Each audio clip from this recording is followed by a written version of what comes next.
Hi, my name is Brian Nosny, and I'm the Director of Percussion Studies at the University of South Alabama.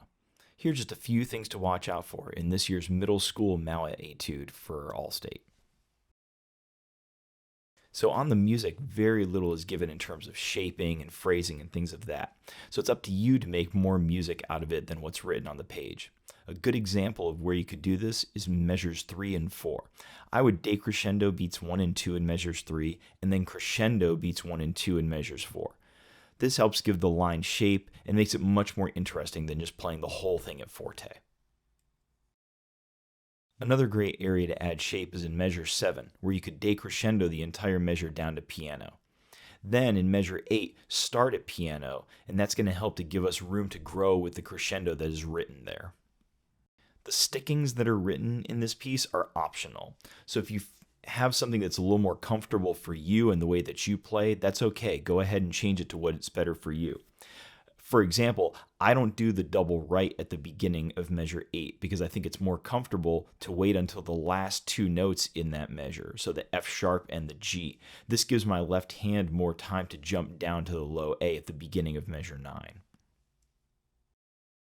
Make sure that in measure 16, the dynamic change to mezzo piano is obvious. So in measures 20 and 21, we've got another great area here to add a little bit of shaping. So what I do is I isolate the right hand moving line a little in measure 20 and 21 and give that some shape with a small crescendo in measure 20 and then a decrescendo in measure 21. Make sure throughout this piece, but especially in measure 30, make sure that the double stops are true double stops. That's both mallets hitting the notes at the exact same time. Don't make sure that there's no flams in there.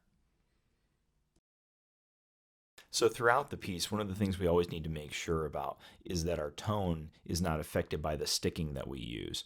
Really good place where this can get you kind of hung up a little bit is in bars 35 and 36. Make sure that no matter what sticking it is that you use, that your tone isn't affected by that.